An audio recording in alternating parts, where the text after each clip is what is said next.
بسم اللہ الرحمن الرحیم۔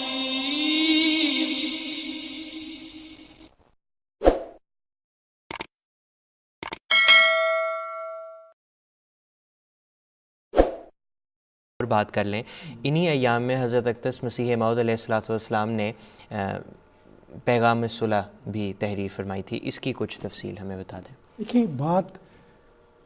جیسے بشر ایاز سے جیسے میرے بھائی نے بات کی، بشر ایاز صاحب نے کی کہ خدا کے مامور جو ہیں وہ چیزوں کو جوڑتے ہیں، یونیفیکیشن کے لیے آتے ہیں۔ مذہب اور سائنس کا کوئی اختلاف نہیں ہے، ان کا بڑا مقصد ہوتا ہے کہ لوگوں کی اصلاح کر کے دنیا کو اکٹھا کیا جائے، اسپرچولی یونائٹ کیا جائے، اور اس کے لیے جو گہرائی میں جو کازز ہوتے ہیں، رونما ہوتے ہیں، بعض اپیرنٹلی ہوتے ہیں، جی سیاسی ہے، جی یہ سطحی، اور جی وہ پکڑ لو، جی یہ ٹھیک ہو جائے نا، پولیٹیکل مسئلہ ٹھیک ہو جائے نا، بات اس سے بہت گہری چل رہی ہوتی ہے۔ تو حضرت مسیح موعود علیہ السلام نے یہ پیام صلح جو لکھی ہے، اس وقت دو قومیں تھیں، اور آپ نے یہ فرمایا تھا کہ یہ اگر مسلمان سمجھیں ہندوؤں کو ختم کر دیں گے، یا ہندو سمجھیں مسلمانوں، یہ نہیں ہو سکتا۔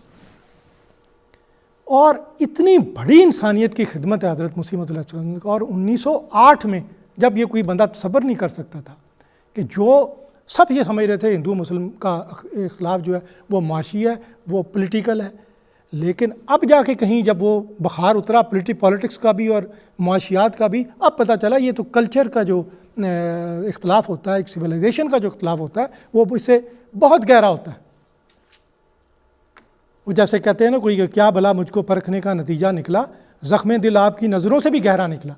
اس سے بہت گہرا اختلاف تھا، جس کی طرف حضرت مسیح موعود علیہ السلام نے اشارہ کیا۔ آپ نے یہ فرمایا،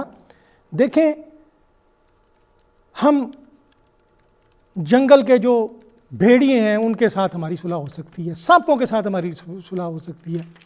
لیکن اس شخص کے ساتھ ہماری صلح نہیں ہو سکتی کمپرومائز جو حضرت صلی اللہ علیہ وسلم کی نعوذ باللہ توہین کرے۔ آپ نے فرمایا اسلام کا تو مذہب ایسا ہے کہ وہ آئے یونیفیکیشن کے لیے، تمام مذاہب کو مانتا ہے کہ اللہ تعالیٰ نے انبیاء بھیجے ہیں، ہادی بھیجے ہیں اللہ تعالیٰ نے ہر قوم کی طرف، اور وہ سارے سچے تھے، اور وہ جو تعلیمات ان کو ملی وہ سارے ہندوؤں کو بھی ملی ہیں۔ آپ کے جو رشی ہیں ہم ان کو سچا مانتے ہیں، آپ کو بھی کتابیں ملی ہیں، ٹھیک ہے، بالکل سچی بات ہے، آپ کو بھی کتابیں اللہ تعالیٰ نے بھیجی ہیں، آپ کے پاس بھی رشی آئے ہیں، ہم ان کا احترام کرتے ہیں،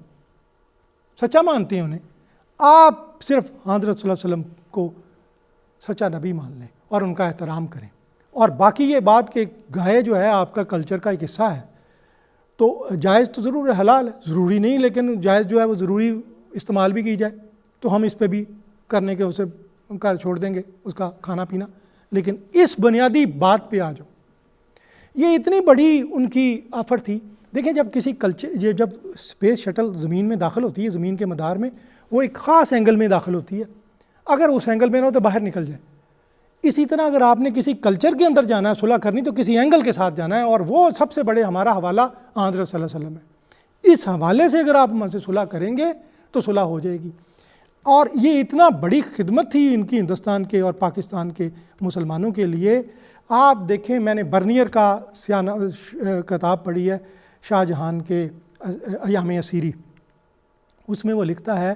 کہ یہاں غریبوں کی اولاد بچتی نہیں غربت کی وجہ سے۔ Freedom at the Midnight ایک کتاب ہے جو کہ برٹش دور میں لکھی، اس میں لکھا ہے کہ 100 بچوں میں سے 30 بچے 5 سال کی عمر تک نہیں پہنچتے، یہ حال ہے ادھر۔ اور اب جو ہے 40% بچوں کی سٹنٹڈ گروتھ ہے، جو حال ہے، اور بڑی وجہ کیا ہے؟ لڑائی دونوں ملکوں کی۔ سارے ریسورسز انہوں نے خرچ کر دیے ہیں ڈیفنس پہ، 80% پاکستان کا جو ہے نا وہ تقریباً 70-80% وہ خرچ ہو جاتا ہے ڈیفنس پہ، اور لوگوں کو بیانیہ بنایا ہوا دونوں طرفوں، لوگوں کو لڑا کے تیار کیا ہوا ہے کہ لوگ لڑتے رہیں اور نسلیں ان گنت صدیوں کے طریق بہیمانہ طلسم،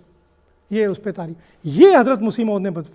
ایک وے آؤٹ بتایا ہے، بہت بڑی خدمت کی ہے۔ اگر کاش یہ زمانہ اس کو سمجھ جاتا تو یہ مسئلے آج حل ہوتے۔ آج بھی اگر یہ ہم ان لیڈر کو خراج تحسین پیش کرتے ہیں جنہوں نے کوشش کی ہے دونوں ملکوں کے درمیان صلح کرانے۔